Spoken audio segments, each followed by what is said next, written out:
நாம் கேட்டுக்கொண்டிருப்பது அழகப்பா பல்கலை சமுதாய வானொலி. இது காரைக்குடியின் முதல் வானொலி.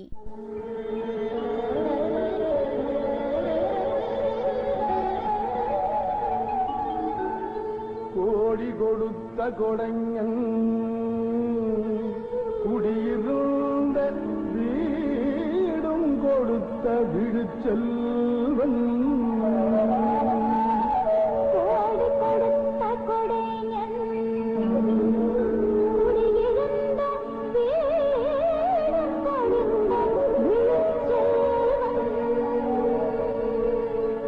தேடியும் அள்ளி கொடுத்த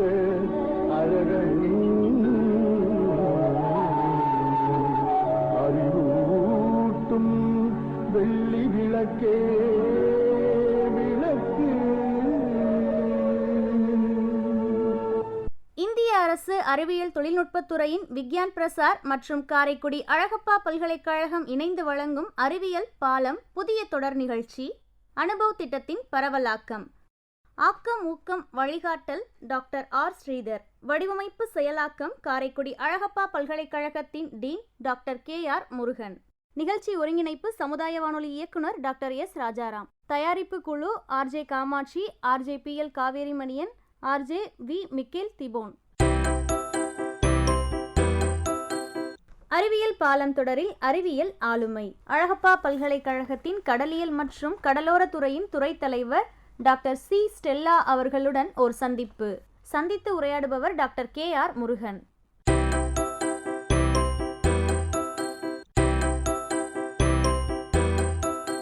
வணக்கம் மேடம்.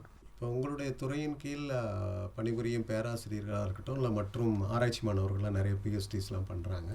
ஸோ அவங்க எந்த மாதிரியான ஆய்வுகள் செய்கிறாங்க, அந்த ஆய்வின் முடிவுகள் எந்த அளவுக்கு நம்முடைய சமுதாயத்திற்கு பயன்பாட்டுக்கு இருக்கும்? கடல் வளத்தில் செய்கிற அனைத்து ஆராய்ச்சிகளுக்குமே சொசைட்டியல் ஓரியன்டாக தான் இருக்கணும். எங்கள் துறையில் பார்த்திங்கன்னா இப்போ நான் பர்டிகுலராக கன்சர்வேஷன் தான். கடல் வளத்தில் சில இந்த சிப்பிகள் பார்த்துருப்பீங்க, சங்கு பார்த்துருப்பீங்க. அதனுடைய வளங்களை எப்படி பாதுகாக்கிறது, அதனுடைய இப்போ என்ன பண்ணுறாங்கன்னா நிறையா வலையை போட்டு என்ன பண்ணுறாங்க, இல்லீகலாக எல்லாத்தையும் ஹார்வெஸ்ட் பண்ணுறாங்க. ஓவர் எக்ஸ்ப்ளாய்டேஷனில் போகிறதுனால இப்போ மெயின் தீம் என்னென்னா, இந்த ஃபிஷர்மேனுக்கு ஒரு அவேர்னஸ் கிடையாது. நாங்கள் அவேர்னஸை க்ரியேட் பண்ணிகிட்டே இருக்கிறோம். எப்படி க்ரியேட் பண்ணுறோன்னா, நீங்கள் இந்த குறிப்பிட்ட வலையை தான் நீங்கள் யூஸ் பண்ணணும். அப்போனா ஏன்னா ஃபிஷர்மேன்ஸ் தான் அவங்களோட ஃப்யூச்சர் ஜெனரேஷனே அதில் தான் அடங்கியிருக்கு. அப்படிங்கும்போது இந்த பர்டிகுலர் வலையை நீங்கள் யூஸ் பண்ணும்போது அதில் வர மீனை மட்டும் நீங்கள் பிடிக்கணும். இவங்க என்ன பண்ணுவாங்க, ட்ரால் நெட்டை ஆப்ரேட். பட் கவர்மெண்ட் எல்லாமே வெல் பிளான்டு, நல்ல ஸ்கீம்ஸ் இருக்குது, நல்லா இருக்குது. ஆனால் என்னென்னா இம்ப்ளிமெண்டேஷன்ஸ் ஃபிஷர்மேனுக்கு அவேர்னஸ், லேக் ஆஃப் அவேர்னஸ்னால அவங்க ஃபாலோ பண்ணுறது கிடையாது. நாங்கள் ஒவ்வொரு டைமும் அதை ஃபோக்கஸ் பண்ணி இன்சிஸ்ட் பண்ணிக்கிட்டே இருக்கிறோம், நீங்கள் வலையை எப்படி போடுங்க. அவங்க எல்லாத்தையும் அரிச்சிட்டு வர்றதுனால என்ன ஆயிடுதுன்னா வலை குறைய ஆரம்பிக்கும். ஸோ அந்த குறிப்பிட்ட ஆங்கிளில் மட்டும் நீங்கள் அந்த சைஸை ரெகுலேட் பண்ணி இப்படி போங்க, இப்படி பண்ணுங்க அப்படின்னு சொல்லும்பொழுது அவங்களுக்கு அதில் நிறைய இது கிடைக்குது. அந்த மாதிரி ஒரு பாயிண்டில் நாங்கள் ஒரு பார்ட், இப்போ என்னுடைய team conservation and management for the sustainable development and the sustainable utilisation. எந்த அளவுக்கு நம்ம யூட்டிலைசேஷன் படுக்கிறோமோ அந்த அளவுக்கு அதை டெவலப் பண்ணணும். அதற்கு என்னென்ன டெக்னாலஜியில் நாங்கள் யூஸ் பண்ணணுன்றதை இப்போ நாங்கள் கடலுக்குள்ளே ஃபார்மிங் ஓப்பன் சீ ஃபார்மிங் வச்சு அதுலேயே நாங்கள் இண்டிஜினஸ் டெக்னாலஜியில் ஒவ்வொரு எதெல்லாம் என்டேஞ்சர்டு, எதெல்லாம் த்ரெட்டன்டில், எது வளம் குறையுது, எது இன்னும் அழிய போகுது, அதெல்லாம் நாங்கள் ஐடென்டிஃபை பண்ணி அதற்கான வளர்ச்சிகளை ஒரு குரூப் பண்ணிக்கிட்டு இருக்கிறோம். ஒரு குரூப் மெடிசினல் வேல்யூஸ் பார்த்துட்ருக்குறாங்க. அந்த நிறையா கடல் பாசியில் இருக்கிறோம் அல்லது கடலில் உள்ள தாவரங்கள், விலங்குகளில் அனிமல்ஸ் எடுத்து அதை நிறையா ஆராய்ச்சிகள்லாம் போயிட்டு இருக்குது. இப்போ சங்கெல்லாம் எடுத்திங்கன்னா பைல்ஸ் ப்ராப்ளத்துக்குலாம் நிறையா சாப்பிடுவாங்க. அதே போல் மெடிசினல் வேல்யூஸ் இருக்குது, கால்சியம் டேப்லெட்ஸ் ரெடி பண்ணுறது, அப்புறம் இந்த ஆர்னமெண்டல் பர்பஸ்க்கு எல்லாமே அதெல்லாம் யூஸ் பண்ணுவாங்க. அதெல்லாம் ஒரு குரூப் பண்ணிகிட்ருக்காங்க. ஒரு குரூப் இந்த மீனை எப்படி ப்ரிசர்வ் பண்ணுறது, இப்போ கெமிக்கல்லாம் யூஸ் பண்ணுறாங்க இல்லையா, அப்படிலாம் கெமிக்கல்லாம் யூஸ் பண்ணாமல் இந்த கடலில் உள்ள பிளான்ஸ் எக்ஸ்ட்ராக்டை எடுத்து அதில் ஒரு ப்ரிசர்வேட்டிவை ஆட் பண்ணி அதை எப்படி லைஃப் ப்ரொலாங் பண்ணலாம் அப்படிங்கிறத பார்க்குறாங்க. இன்னொருத்தர் க்ரஸ்டேஷியன்ஸு, அதாவது நம்ம நண்டுலாம் வளர்க்குறோம் இல்லையா, அதனுடைய க்ரோத் எப்படி அதிகமாக்குறது, அதன் வளத்தை எப்படி அதிகப்படுத்துறதுன்றதில் அதில் கான்சன்ட்ரேட் பண்ணுறாங்க. மெயினாக நாங்கள் கான்சன்ட்ரேட் பண்ணது என்விரான்மெண்ட்டில் கண்டினியூஸாக நாங்கள் மானிட்டர் பண்ணிகிட்டே இருப்போம், வாட்டர் குவாலிட்டி செக் பண்ணிவிட்டு. ஏன்னா அதுதான் it is a core for all resources. ஏதாவது எனி பொல்யூஷன் பாயிண்ட்டோ அல்லது எனி எஃபெக்ட் வந்துச்சுன்னா, நீங்கள் இப்போ கடலில் பார்ப்பீங்க, திடீர்னு ப்ளூம்ஸ் எல்லாம் வருது. அந்த மாதிரிலாம் வரும்பொழுது இமீடியட்டாக நாங்கள் வாட்டர் டெஸ்டிங் போயிட்டு கண்டிஷன்ஸ் என்விரான்மெண்டல் குவாலிட்டியாக இருக்கா அல்லது ஏதாவது ப்ராப்ளம்ஸ் இருக்கான்றதை அதை நாங்கள் மானிட்டர் பண்ணிகிட்டே இருப்போம். இதுதான் எங்களுடைய ஆராய்ச்சிகள் அங்கே நடந்துகிட்ருக்கு. இப்போ ஏதாவது வார்னிங் வந்துச்சுன்னா அந்த இமீடியட்டாக நாங்கள் ஃபிஷர்மேனுக்கு சொல்லிவிடுவோம். இந்த டைமில் இந்த மாதிரிலாம் எஃபெக்ட் ஆகுது, நீங்கள் இதை சாப்பிடக்கூடாது, இதை நீங்கள் பண்ணக்கூடாது அப்படின்னு நாங்கள் சொல்லி, இந்த ப்ளூம்ஸ்லாம் ஃபார்ம் பண்ணும்போது அந்த இது இறந்து போயிடும் இல்லையா, அப்போ ஆயில் ஸ்பில் வந்தாலும் அந்த மாதிரி இது ஆகும்போது இதெல்லாம் நாங்கள் இமீடியட்டாக அவங்களும் எங்கள்கிட்ட வந்து காண்டாக்ட் பண்ணிவிடுவாங்க. இந்த மாதிரி தண்ணி இப்படி கலங்கியிருக்கு, கடல் உள்வாங்கியிருக்கு, வெளியே வாங்குது, இதெல்லாம் என்ன பண்ணலாம் அப்படின்னு கேட்கும்போது நாங்கள் அதுக்கு தகுந்த ஆலோசனைகளை நாங்கள் கொடுப்போம். அந்த வாட்டர் டெஸ்டிங் எப்படி மேம் பண்ணுவோம்? எங்கள் லேபில் வந்து கிட்டத்தட்ட நாங்கள் டிஎஸ்டி ஃபஸ்ட்டு ப்ரோக்ராமில் வந்து அவங்க அந்த ஸ்பான்சர்ட் ஏஜென்சி வந்து ஒரு 40 lakhs, அதில் வந்து ஒரு எக்ஸ்பிரிமெண்ட் வந்து 30 lakhsக்கு ஒரு எக்ஸ்பிரிமெண்ட் ஆட்டோ அனலைசர்னு விட்டு அட் ஸ்டேஜ் 100 சாம்பிள்லையும் நீங்கள் வாட்டர் எடுத்து அதில் போர் பண்ணி அதில் உள்ள எல்லா கண்டென்ட்டும் டெம்பரேச்சரில் ஆரம்பித்து pH, salinity, dissolved oxygen, BOD, COD, nitrate, heavy metal, pollution எல்லாமே அதில் பார்த்துருவோம். அட் ஸ்டேஜ் பார்த்து இமீடியட்டாக ரிப்போர்ட் சப்மிட் பண்ணிடுவோம். அதுபோல் எனி ஹோஸ்டல் டெவலப்மெண்டல் ஆக்டிவிட்டீஸ் வந்தாலும் என்விரான்மெண்டல் இம்பேக்ட் அசஸ்மெண்ட் ஸ்டடீஸை நாங்கள் தான் பண்ணுவோம். இதை பண்ணுங்கள், இதை பண்ணாதீங்க, இந்த இடத்துல இது சரியாக இருக்குது இல்லை அப்படிங்கிறதையும் நாங்கள் சொல்லுவோம். அதே போல் அக்வாகல்ச்சர் ப்ரான் ஃபார்ம்லாம் பண்ணுறாங்கல்ல, ரால் பண்ண வச்சு வளர்க்குறவங்களுக்கும் நாங்கள் ரொம்ப சப்போர்ட்டிவாக இருப்போம். நான் ஒவ்வொரு டெஸ்டிங்கும் எங்கள்கிட்ட தான் வருவாங்க, அதை நாங்கள் டைமுக்கு செஞ்சு அந்த மாதிரி கொடுப்போம். அது வந்து ஸ்டூடெண்ட்ஸ் இன்வால்வ் பண்ணுவாங்க, ஸ்காலர்ஸ் அதை பண்ணுவாங்க. அதுமாதிரி அந்த ஏரியாவில் இருக்கிறதுனால எங்கள் மூலியம் நிறைய பேருக்கு பெனிஃபிட்ஸ். உங்கள் லேபில் இருக்க வசதிகள் பற்றி பொதுமக்களுக்கெல்லாம் தெரிஞ்சிருக்கு? எல்லாருக்கும் தெரியும். எல்லா டிபார்ட்மெண்ட்ஸ் பார்த்திங்கன்னா மண்டபத்துலேருந்து கூட வருவாங்க, அப்புறம் சீ ஃபுட் ப்ராசஸிங் யூனிட்லேருந்து வருவாங்க. வாட்டர் குவாலிட்டி எங்கெங்கே செக் பண்ணணுன்னு நினைக்கிறாங்களோ, ஏன்னா அந்த ஸ்ட்ரெச்சில் நாங்கள் மட்டும்தான் இருக்கிறதுனால எல்லாருக்கும் ராம்நாடு இந்த பக்கம், பட்டுக்கோட்டை அந்த சைடு எல்லாருக்கும் நல்லா தெரியும். வந்து டெஸ்டிங்கில் பண்ணுவாங்க. மைக்ரோபயாலஜியும் நாங்கள் செஞ்சு கொடுப்போம். அந்த மைக்ரோப்ஸ் எல்லாம் இது பாக்டீரியல் கவுண்ட்ஸ், லோடு எப்படி இருக்குது, அதே போல் பிசிஆர் டெஸ்ட் பண்ணுறது, அது ரிலேட்டட் எல்லாமே எங்கள் இதில் கிட்டத்தட்ட 3 crores வந்து வெல் எக்யூப்டு லேபரட்டரி. எல்லா ஆஸ்பெக்ட்லேயும் நாங்கள் வச்சுருக்கோம். வாட்டர் குவாலிட்டியில் வச்சுருக்கோம், physical lab, chemical lab, biological lab, fisheries lab, DNA barcoding, அந்த அனிமல்ஸ் பிளான்ட் எல்லாம் எடுக்கிறோம் இல்லையா, அதனுடைய பார்கோடிங் செட்டப்லாம் எப்படி இருக்குது அந்த லேப் வச்சுருக்குறோம். எங்கள்கிட்ட வெரி குட் மியூசியம் வச்சுருக்குறோம். இந்த மியூசியத்தை பற்றி பார்த்திங்கன்னா ஃபாரஸ்ட் டிபார்ட்மெண்ட்டும் நாங்களும் ரொம்ப ஃப்ரீக்வெண்ட்டாக கொலாபரேஷன். ஏன்னா அவங்களும் நாங்கள் எவ்ரி இயர் ஒரு எக்ஸிபிஷன் கண்டக்ட் பண்ணி ஸ்கூல் சில்ட்ரன்ஸ் எல்லாருக்கும் கடல் வளத்தை பற்றி ஒரு அவேர்னஸ் க்ரியேட் பண்ணிடுவோம் ஸ்கூல் சில்ட்ரன்ஸ்க்கு. அதே போல் ஃபாரஸ்ட் ரேஞ்சர்ஸ் இருக்காங்க இல்லையா, ஃபாரஸ்ட் டிபார்ட்மெண்ட்டில் வந்து என்ன பண்ணுவாங்கன்னா அவங்களுக்கு வந்து இந்த ஷெட்யூல் லிஸ்ட்டில் உள்ள அனிமல்ஸ் அதை எப்படி ஐடென்டிஃபை பண்ண அவங்களுக்கு சிரமப்படுவாங்க. ஸோ அவங்களுக்கு கிளாஸ் ட்ரைனிங் மாதிரி கண்டக்ட் பண்ணுவோம். ஷெட்யூல் அனிமல்ஸ்லாம் எடுக்கக்கூடாது. மினிஸ்ட்ரி ஆஃப் என்வரான்மெண்டல் ஃபாரஸ்ட் வந்து ஷெட்யூல் லிஸ்ட்டு, பேண்டட் லிஸ்ட்டுன்னு தனியாக வச்சுருக்குறாங்க. ஸோ இந்த அனிமல்ஸ் எல்லாம் நீங்கள் தொடக்கூடாது, இதை இப்படி இருக்கும் அப்படிங்கிறது அவங்களுக்கு ஒரு ட்ரைனிங் கொடுப்போம். அதே போல் ஃபிஷர்மேனுக்கும் கொடுப்போம். ஃபிஷர்மேன் அவங்களுக்கும் கடல் வளங்களை பற்றி எல்லாம் எப்படி சொல்ல முடியுமோ எல்லா ஸ்கூல் சில்ட்ரன்ஸ் கிட்டத்தட்ட எங்கள்கிட்ட 200-300 பேருக்கு ஸ்கூல்ஸ் வந்திருப்பாங்க. எவ்ரி இயர் ஃபாரஸ்ட்டு நாங்களும் சேர்ந்து அவேர்னஸ் ப்ரோக்ராம் நடத்துவோம். கடல் வளங்களை பற்றி, அதை கடல் வளத்தை எப்படி பாதுகாக்கிறது, என்னென்னலாம் சோர்ஸஸ் இருக்குது, அதனால் நமக்கு என்ன பெனிஃபிட்ஸு, ஃப்யூச்சர் ஜெனரேஷன் எப்படி யூஸ் பண்ணுறது அப்படிங்கிறத நிறையா ட்ரைனிங் கொடுப்போம் அவங்களுக்கும்.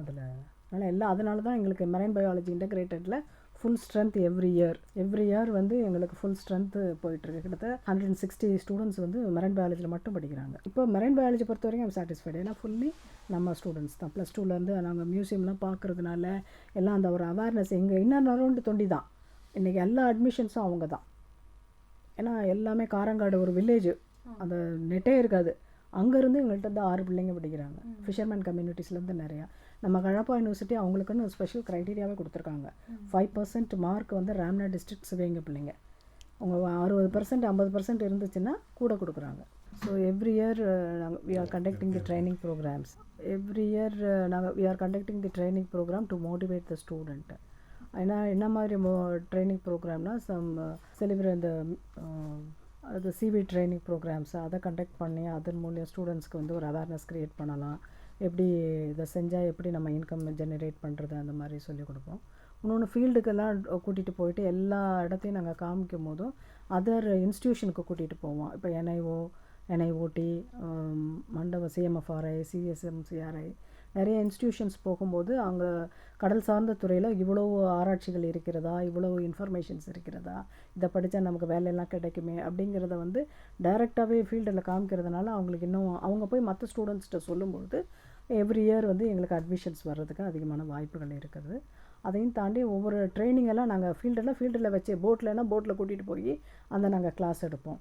அப்படி ஃபிஷ்ஷிங் போகும்போது ஃபிஷ்ஷை பற்றி சொல்லிக் கொடுக்கணும்னா ஃபிஷ்ஷிங்கை கூட்டிகிட்டு போயிட்டு அங்கே ஃபிஷ்ஷை கலெக்ட் பண்ணி ஆன் த ஸ்பாட்லேயே நாங்கள் கிளாஸ் எடுக்காது. அதெல்லாம் அவங்களுக்கு ஒரு மாதிரியான இன்ட்ரெஸ்டிங்காக இருக்கிறதுனால அவங்க மற்ற பிள்ளைங்களுக்கும் அவங்களுடைய ஜூனியர்ஸ்க்கு அவங்க சொல்லும்பொழுது ஆட்டோமேட்டிக்காக அட்மிஷன்ஸ் வந்து நமக்கு வரும். இன்னொன்று வந்து இந்த எக்ஸிபிஷன்ஸ்லாம் கண்டக்ட் பண்ணுவோம். அப்படிங்கும்போது கடல் வளங்களை பற்றியும் அதனுடைய இம்பார்ட்டன்ஸ் பற்றியும் அதில் வரும்போதே ஸ்டூடெண்ட்ஸ் வந்து நிறைய கேள்விகள் கேட்பாங்க. இதனால் என்ன பயன், அதனால் என்ன பயன், இது ஏன் இப்படி இருக்குது, அது ஏன் இப்படின்னா அதெல்லாம் நம்ம நல்லா சொல்லும்பொழுதும் இன்னொன்று பிபிடி பவர் பாயிண்ட் போட்டு எல்லாமே ப்ரெசன்டேஷன்லாம் காமிப்போம். அப்படிங்கும்போது அதுங்களுக்கு ஒரு அவேர்னஸும் கிடைக்கும், ஒரு இன்ட்ரெஸ்ட் க்ரியேட் ஆகும். இப்படி படிக்க வர பிள்ளைங்க ஃபர்தராக ரிசர்ச் வரைக்கும் போகிறதுக்கான வாய்ப்புகள்லாம் இருக்கும். உங்கள் ஸ்டூடெண்ட்ஸ் போய் டேரெக்டாக மீனவர்கள்ட்ட போய் ஏதாவது விழிப்புணர்வு நிகழ்ச்சி இந்த மாதிரி நடத்துவாங்க கட்டாயம். அது ஸ்டூடெண்ட்ஸ் வந்து அவங்களுக்கு ஒரு ப்ராஜெக்ட்ஸ் ஒன்று கொடுப்போம். அப்போ வந்து socio economic status of fisher folk கம்யூனிட்டிஸ்னு ஒரு டைட்டில் கொடுத்து அவங்கள ஒரு 40 வில்லேஜஸை கவர் பண்ணியிருக்கிறோம். இது வரைக்கும் 48 வில்லேஜஸ் கவர் பண்ணியிருக்கிறோம். ஒவ்வொரு ஃபிஷர்மேன்ட்டையும் போய் ஒரு கொஷினரிஸ் ரெடி பண்ணி கொடுத்து அவங்களோட நெசசிட்டிஸ் என்ன, தேவை என்ன, எவ்வளோ பேர் படிச்சிருக்கிறாங்க, எத்தனை பேர் படிக்காமல் இருக்கிறாங்க, அவங்களுடைய இன்கம் என்ன, இப்படிலாம் நாங்கள் கேட்டு ஒரு டேட்டா ரெடி பண்ணி அதை நாங்கள் கவர்மெண்ட்டுக்கு சப்மிட் பண்ணுவோம். இன்னொன்று அவங்களுக்கு என்ன தேவைங்கிறத கேட்கும்போது அதை நாங்கள் நோட் பண்ணி அதுக்கு ஒரு மீட்டிங் அரேஞ்ச் பண்ணி அவங்களுடைய தேவைகளை எங்களால் முடிஞ்ச அளவுக்கு நாங்கள் ஹெல்ப் பண்ணுவோம். இப்போ எங்களுக்கு இது இந்த கேஜ் எல்லாம் கற்றுக் கொடுத்தீங்கன்னா நாங்கள் அதை பண்ணலாம் அப்படின்னு இப்போ 10 பேரில் ஒரு 5 பேராவது இன்ட்ரெஸ்டடாக இருப்பாங்க. அதுமாரி கடல் பாசி வளர்ப்பு திட்டத்தில் அவங்களுக்கு ராஃப்ட் அவங்களுக்கு வேண்டிய பொருட்களை வந்து கேட்கும்போது எங்களால் முடிஞ்சதை நாங்கள் அரேஞ்ச் பண்ணுவோம். இல்லை பேங்க்கில் அதுக்கான லோன்ஸ் அவைல் பண்ணி அவங்களுக்கு வாங்கி கொடுத்து அவங்களுடைய வாழ்வாதாரத்தை அதன் மேலே உயர்த்து. இந்த மாதிரி பட்டுக்கோட்டை அந்த சைடெல்லாம் பார்த்தீங்கன்னாலே நிறைய பேர் சாதாரணமாக கடல் பாசி வளர்ப்பு திட்டத்தில் ஒரு டன் சீடு வாங்கி கொடுத்துட்டோம்னா அது வந்து 30 நாளைக்குள்ளே வந்து உங்களுக்கு வந்து 4 டன்னாக டெவலப் ஆகிடும். அப்போ ஒரு டன் வந்து 5000 ருபீஸ்ன்னு வச்சுக்கோங்க. 4 டன் என்னாச்சு அவங்களுக்கு. இதுக்கு ஒரு பெர் டேக்கு 1 hour தான் ஒர்க். அதில் இனிஷியலாக ஒரு 1 day வந்து 3 hours இருக்கா, லாஸ்ட் 30 நாள் ஒரு 3 hours ஒர்க் இருக்கும். மற்றபடி மிடில் பார்த்திங்கன்னா ஒரு 1/2 hour தான் அவங்களுக்கு ஒர்க்கு. ஸோ அதை வந்து அவங்க பண்ணி கொடுக்கும்போது அவங்களுடைய அடுத்த தடவை வரும்போது சீடே வாங்க வேண்டாம். இந்த 4 டன்னில் 1 டன்னை அவங்க ரீடைன் பண்ணிக்கலாம். இது வந்து உங்களுக்கு த்ரூ அவுட் த மந்த் கிடைக்கும் உங்களுக்கு. ஸோ இந்த மாதிரியும் ஸ்டூடெண்ட்ஸ் வந்து அவங்களுக்கு ஒரு அவேர்னஸாக கொடுப்பாங்க. கொடுத்துட்டு அதன்படி அவங்களுக்கு வேண்டிய சப்போர்ட்டிவும் நாங்கள் செஞ்சு கொடுத்துருவோம். மேடம், இப்போ உங்கள் துறையில் வந்து இப்போ ஆய்வு மாணவர்கள்லாம் நிறைய வந்துட்டு ஆய்வில் ஈடுபட்டிருக்கிறாங்க. ஸோ இப்போ ட்ரெடிஷ்னலாக அந்த ஃபிஷர்மேன் கம்யூனிட்டிலேருந்து வர்ற ஸ்டூடெண்ட்ஸுக்கும் இப்போ ஜென்ரல் பப்ளிக்லேருந்து வர்ற ஆய்வு மாணவர்களுக்கும் இதில் யார் அந்த எதுவும் வித்தியாசங்கள் உங்களுக்கு தெரிகிறதா? ஆமாம், முன்னாடி ஏர்லியர் பீரியடில் வந்து அவங்க ஃபிஷர்மேன்ஸ் ஸ்டூடெண்ட்ஸ் படிக்கவே மாட்டாங்க. இப்போ நம்ம துறை அங்கே போனதுக்கு பிறகு பார்த்திங்கன்னா எவ்ரி இயர் வந்து இப்போ 20-25 பேர் நாங்கள் எடுக்கிறோம்னா 5 ஸ்டூடெண்ட்ஸ் ஃபிஷர்மேன் கம்யூனிட்டிலேருந்து இருப்பாங்க. அது 5 பேரில் எப்படியும் ஒரு 3 பேராவது ரிசர்ச் ஓரியன்டாக வர்றாங்க. இன்றைக்கி வெல் பிளேஸ்டாக சில இடங்களில் மால்தீவ்ஸ் அங்கங்கெல்லாம் ஒர்க் பண்ணிட்டு இருக்கிறாங்க. இல்லை அவங்களுக்கு இயற்கையாகவே ஏன்னா அங்கேயே லோக்கல்லே இருக்கிறதுனால அவங்களுக்கு ஒரு இன்ட்ரெஸ்ட் வருது. இன்னொன்று அவங்க தொழில் சார்ந்த படிப்புங்கிறதுனால அவங்க எல்லா ஃபிஷர்மேன்ஸுமே இப்போ ரொம்ப இன்ட்ரெஸ்ட் ஆகிட்டாங்க. நாங்கள் போனதுக்கு இப்போ ஆரம்பித்ததும் கிட்டத்தட்ட 50% வந்திருக்குறாங்க. முன்னாடி 30% தான் இருக்கும், இப்போ ஒரு 50%. ஒரு கிளாஸில் பார்த்திங்கன்னா லோக்கல் பீப்புள் பார்த்திங்கன்னா 30 பேர்னா 5 பேர் 6 பேர் இருப்பாங்க. இப்போ 16 பேர் அப்படி இருக்கிறாங்க. ஏன்னா ஆராய்ச்சியில் வந்து ஹைபாத்திசிஸ்ன்னு சொல்கிறது வந்து இங்கே உள்ளவங்களுக்கு இதை தொடர்பான செய்திகளில் இன்னும் அவங்க ரொம்ப ஸ்ட்ராங்காக இருக்கிறாங்க. ஒரு ஹைபாத்திசிஸ் உண்மைதான். இப்போ நாங்கள் லாஸ்ட் வீக் வந்து இந்த க்ளீன் இன் இந்தியா அந்த ப்ரோக்ராம் ஒன்று நடத்தணும். இன்டர்நேஷ்னல் க்ளீன் அப் டே, ஹோஸ்டல் க்ளீன் அப் டேன்னு பார்த்திங்கன்னா அந்த பீப்புள் தான் வெரி இன்ட்ரெஸ்டட் டு பார்ட்டிசிபேட்.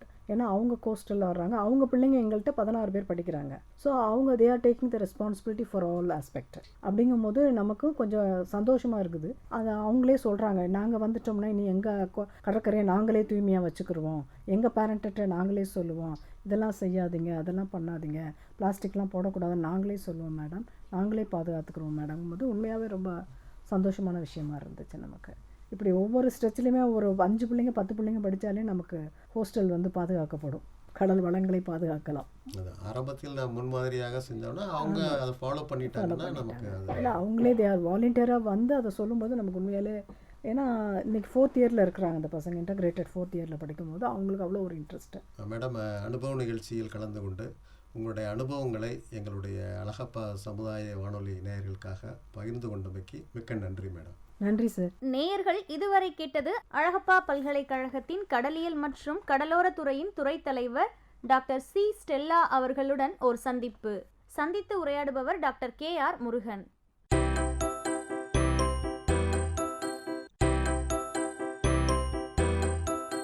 வணக்கம் மேடம்.